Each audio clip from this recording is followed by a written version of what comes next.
बागेश्वर धाम या धीरेन्द्र शास्त्री इस समय पूरे देश में चर्चा का विषय है। क्या धीरेन्द्र शास्त्री सच में महापुरुष हैं या सब ढोंग है? बागेश्वर धाम की हिस्ट्री क्या है?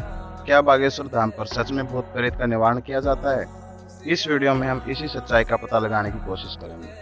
बागेश्वर धाम पर धीरेन्द्र शास्त्री बालाजी भगवान का दरबार लगाते हैं और लोगों को उनके नाम से बुलाकर उनके दुखों का निवारण करने का दावा करते हैं। पहले हम पर्चा बना के रखेंगे और आप जिसको बहन जी लेकर आएंगे उसी का पर्चा ये निकलेगा।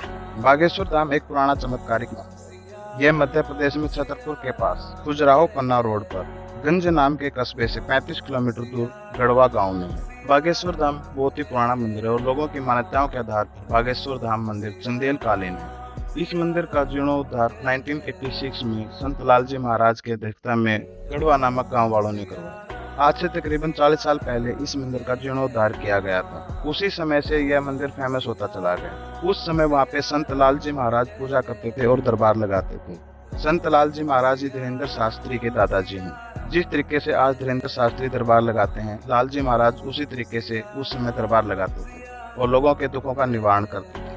संत लालजी महाराज झाड़ फूंक के द्वारा लोगों के भूत प्रेत उतारने का काम करते थे। संत लालजी महाराज के जाने के बाद उनकी जगह उनके पोते धीरेन्द्र शास्त्री ने ली और तब से लेके आज तक वही उस गद्दी के ऊपर विराजमान है और लोगों के दुखों का निवारण करते हैं। बागेश्वर धाम जाने के लिए आप सड़क मार्ग, रेल मार्ग और हवाई मार्ग किसी भी रास्ते से आप बागेश्वर धाम पहुँच सकते हैं। बागेश्वर धाम भोपाल से 365 किलोमीटर दूर है। सड़क मार्ग से जाने के लिए छतरपुर डिस्ट्रिक्ट से गंज कस्बे से होते हुए गढ़वा ग्राम पहुंच सकते हैं। ट्रेन से जाने के लिए आपको छतरपुर रेलवे स्टेशन या खुजराहो स्टेशन तक जाना होगा। वहां से आप धाम के लिए टैक्सी या बस की सर्विस ले सकते हैं। बागेश्वर धाम पहुंचने के बाद आप अपने दुखों या मनोकामनाओं की अर्जी लगा सकते हैं। धाम पर 3 प्रकार से अर्जी लगाई जाती है। ये प्रेत बाधा का है, ये मनोकामना का है। अच्छा, ये शादी के लिए है और ये संतान के लिए है जिसके यहाँ बच्चे नहीं होते।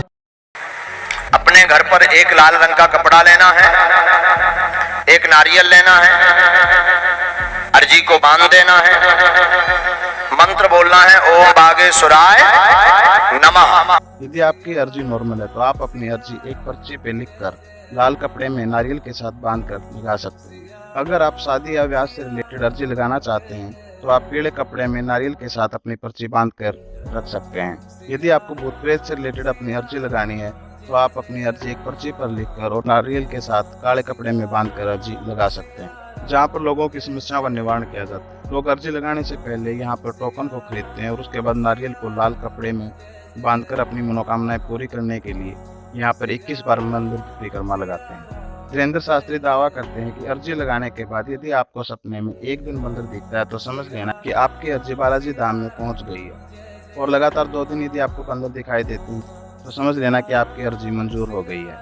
अब बात करते हैं बागेश्वर धाम सरकार मंदिर के अभी के महंत पंडित धीरेन्द्र शास्त्री के बारे में। धीरेन्द्र शास्त्री का जन्म 4 जुलाई 1996 को गढ़वा गांव में एक गरीब ब्राह्मण परिवार में हुआ। धीरेन्द्र शास्त्री बचपन से ही रामायण और महाभारत का पाठ करते थे।